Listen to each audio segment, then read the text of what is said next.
घर घर तिरंगा के नाम के 1 रुपए से 1000 रुपए तक इन्होंने तिरंगा को बेचने का काम किया। आखिर क्या यही लोग हैं आज देश को बेचने का मतलब भारतीय जनता पार्टी का तिरंगा ये फ्री में बांटने का काम करते हैं और देश का तिरंगा 25 रुपए और 1000 रुपए में बेचने का काम करते हैं। बिल्कुल, मैं वही अभी पहले ही कहा कि भारतीय जनता पार्टी तिरंगा को बेच रही है। ये देश के प्रधानमंत्री बेहतर कलाकार हो सकते हैं लेकिन देश के बेहतर प्रधानमंत्री नहीं हो सकते हैं। आने वाला 2024 का चुनाव पूरी तरीके से इन्होंने तैयार कर लिया है कि धर्म की आड़ में फिर सरकार चुनाव लड़ना चाहती है। हम फांसी को चूमने वाले लोग हैं और तिरंगा को कफन बनाने वाले लोग हैं, लेकिन आखिर आप बताइए आज डीपी क्यों चेंज करना पड़ा? आप पत्रकार महोदय मीडिया ही बैन करिए, ये तो देश में नफरत फैलाया जा रहा है। आखिर ये सावरकर और गोवरकर को मानने वाले लोग, आखिर बताइए इस देश में तिरंगा को कौन दिल से नहीं मानता था? अंदर देशभक्ति नहीं थी? अंजना ओम कश्यप हो गए हैं आप। बिहार में जब भारतीय जनता पार्टी की सरकार कहीं से जाने वाली होगी तब ये लोग ऐसे लगेगा जैसे इनके पति से तलाक हो गया है। स्ट्रीम मीडिया आज इस देश में जिस तरह से स्ट्रीम मीडिया पूरे देश में नफरत फैलाने का काम कर रही है, वही देश के प्रधानमंत्री हैं जो कहा करते थे कि मैं देश नहीं झुकने दूंगा, कौशन सौगंध मुझे इस मिट्टी की, मैं देश नहीं बिकने दूंगा। क्या वही प्रधानमंत्री हैं? देखिए, आप बताइए भारतीय जनता पार्टी क्या वाकई में देश के प्रधानमंत्री? जब विपक्ष खड़ा होता है तब आरएसएस और बजरंगी और नारंगी लोग तब अपने डीपी पे तिरंगा चेंज करते हैं। आखिर ये सावरकर और गोवरकर को मानने वाले लोग, आखिर बताइए इस देश में तिरंगा को कौन दिल से नहीं मानता था? ये वही लोग नहीं मानते होंगे जो भारतीय जनता पार्टी जो हिंदू राष्ट्र की हिमायती करती है। आखिर भारत सभी का देश है। आज देश को जिस तरफ ले जाया जा रहा है, मैं कहता हूँ तिरंगा सबके दिल में है। मैं तिरंगा अनाथ काल से जो लोग जब आजादी के बाद तब से लोग तिरंगा अपना फहरा रहे हैं, लेकिन क्या भारतीय जनता पार्टी इसको मार्केटिंग करना चाहती थी? आपने देखा होगा केंद्रीय कार्यालय में भारतीय जनता पार्टी के घर घर तिरंगा के नाम के 1 रुपए से 1000 रुपए तक इन्होंने तिरंगा को बेचने का काम किया। आखिर क्या यही लोग हैं वही देश के प्रधानमंत्री हैं जो कहा करते थे कि मैं देश नहीं झुकने दूंगा, कौशन सौगंध मुझे इस मिट्टी की, मैं देश नहीं बिकने दूंगा? क्या वही प्रधानमंत्री हैं? आज देश को बेचने का मतलब भारतीय जनता पार्टी का तिरंगा ये फ्री में बांटने का काम करते हैं और देश का तिरंगा 25 रुपए और 1000 रुपए में बेचने का काम करते हैं। आज जिस देश में दयनीय स्थिति है, भारतीय जनता पार्टी जो आज भारत कहती थी पोडियम के जरिए, आपने देखा होगा आने वाले समय में 15 अगस्त आने वाला है और देश के प्रधानमंत्री पोडियम के जरिए इस देश की जनता को फिर गुमराह करने का काम करेंगे। आखिर 15 अगस्त को फिर दोबारा उनका जुमला क्या होगा?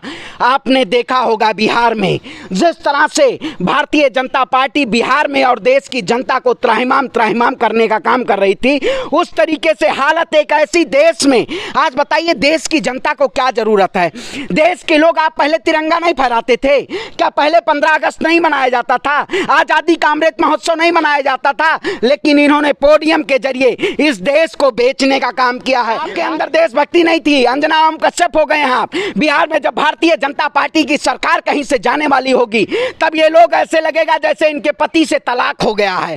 ऐसे ऐसे प्रवक्ता, ऐसे ऐसे भारतीय जनता पार्टी और स्ट्रीम मीडिया आज इस देश में जिस तरह से स्ट्रीम मीडिया पूरे देश में नफरत फैलाने का काम कर रही है, मैं कहता हूं तिरंगा हमारी जान है, तिरंगा हमारी शान है। हम आजाद भगत सिंह के वंशज हैं, हम फांसी को चूमने वाले लोग हैं और तिरंगा को कफन बनाने वाले लोग हैं, लेकिन आखिर आप बताइए आज डीपी क्यों चेंज करना पड़ा? आका जी तो बहुत पहले से हर घर तिरंगा की बात कर रहे हैं, आका ने तो बहुत पहले अपनी डीपी को तिरंगा बना दिया, लेकिन आरएसएस के मोहन भागवत और आरएसएस ने आज अपनी डीपी में तिरंगा क्यों आजाद किया? ये मानना होगा कि ये लोग कहीं ना कहीं तिरंगा की आड़ में, भगवान राम की आड़ में इन्होंने व्यापार करने का काम किया। बिल्कुल, मैं वही अभी पहले ही कहा कि भारतीय जनता पार्टी तिरंगा को बेच रही है। ये बहुत बड़ी कॉरपोरेट की तंत्र की सरकार है।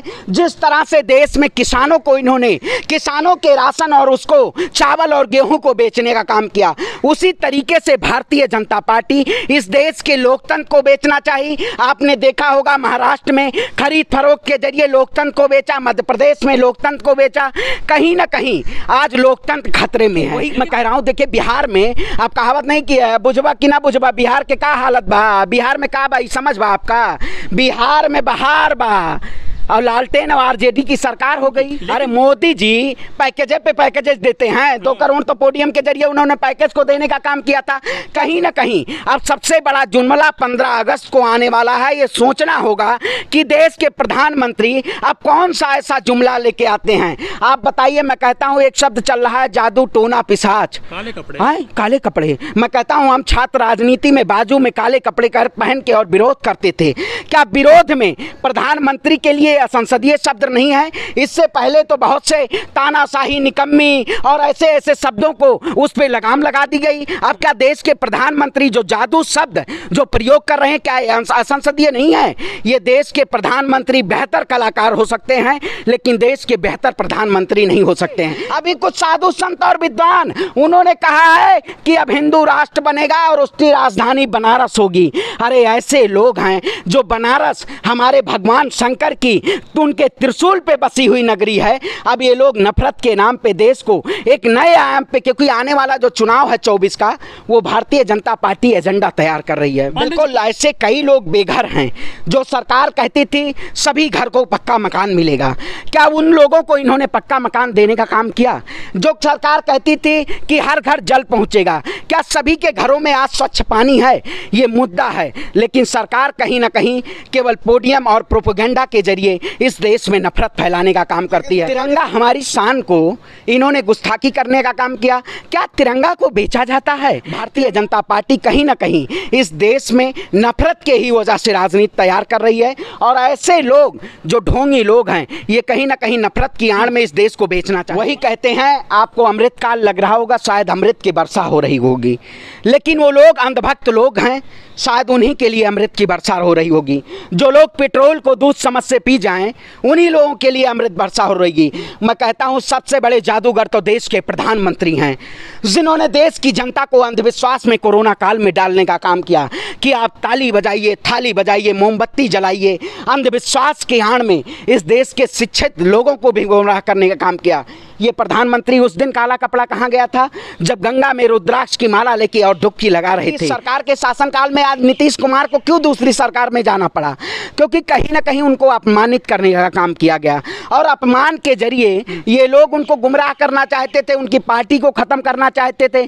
भारतीय जनता पार्टी जिस तरह से आपने देखा षड्यंत्र करके महाराष्ट्र में जिस तरह से अपनी सरकार बनाई, वहीं महाराष्ट्र का धनुष और बिहार का तीर जिस तरह से भगवान श्री राम ने रावण का वध किया था, उसी तरीके से ये भारतीय जनता पार्टी को वध करने का काम किया गया है। और आने वाले 2024 में मैं कहता हूँ एक ऐसे विपक्ष को, सभी विपक्ष को एक साथ खड़े होके और एक ऐसे प्रधानमंत्री को प्रमोट किया जाए कि जो लोग इस देश के सामने भारतीय जनता पार्टी को चुनौती दे सकें। क्या भारतीय जनता पार्टी विनाश के जरिए इस देश की जनता को फायदा पहुंचा पाएगी?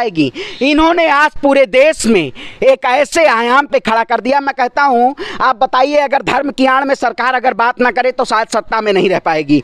आने वाला 2024 का चुनाव पूरी तरीके से इन्होंने तैयार कर लिया है कि धर्म की आड़ में फिर सरकार चुनाव लड़ना चाहती है, लेकिन अब देश की जनता सड़कों पे उतरने का काम कर रही है और भारतीय जनता पार्टी को बेदखल करेगी सत्ता से। क्योंकि ये पत्रकार महोदय, मीडिया उठिए, बैन करिए।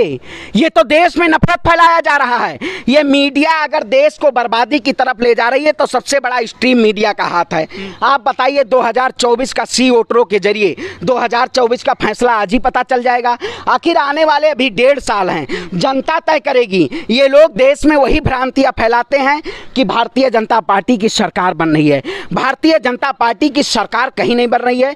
भारतीय जनता पार्टी को सत्ता से बेदखल करने का काम किया जाएगा। हाँ, देश हित में काम तो किया, बेटी बचाओ बेटी पढ़ाओ का नारा दिया, हाथ रस में बेटी को जलाने का काम किया, यही काम किया है इन्होंने। देश नहीं झुकने दूंगा, अंतर्राष्ट्रीय लेवल पे देश को इन्होंने शर्मसार कराने का काम किया। इनके शासनकाल में आज देश की ऐसी स्थिति है कि आप समझ नहीं सकते। आप गरीबों के घरों में जाइए, अनाज नहीं है। ये कहीं ना कहीं देश के लिए बहुत खतरे की घंटी है और देश पूरी तरीके से जान चुकी है, अब सड़कों पे उतरने का काम करेगी और भारतीय जनता पार्टी के खिलाफ पूरा विपक्ष मोर्चा खोलने का काम करेगा। देखिए, राष्ट्रवाद के नाम पे आपने देखा होगा अडोल्फ हिटलर की कहानी, जर्मन के तानाशाह जो काम करते थे उनको भी लोग राष्ट्रवाद कहते थे।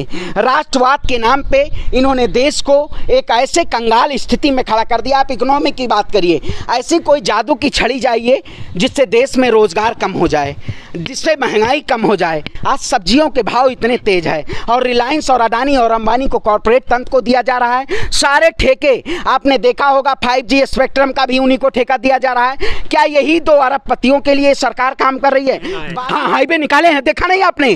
5 दिन प्रधानमंत्री उद्घाटन करके आते हैं, हाईवे में नालियर तोड़ो और हाईवे टूट जाता है, हाईवे में गड्ढे हो जाते हैं। बहुत बड़ा विकास हुआ है। प्राकृतिक देखिए, बोलने का अवसर नहीं दो, सच है, सच कड़वा लगेगा आपको, लेकिन सामने प्रदर्शित हो जाता है। देश के प्रधानमंत्री जी झूठ जनता से कितना भी बोल दें, लेकिन आने वाले समय में ये देश की जनता को सीधे तौर पे दिख जाएगा कि जिस तरह से भारतीय जनता पार्टी इस देश को एक नफरत की आग में झोंक रही है, अब कहीं ना कहीं आने वाले समय में ये नफरत की आग अब नहीं चलेगी और देश में एक नए लोकतंत्र में एक नई सरकार की जरूरत है। क्योंकि ये लोग, अब नारा होगा हमारा लोकतंत्र बचाओ और देश बचाओ, भाजपा से बचाओ। भारतीय जनता पार्टी देश को बेचना चाहती है।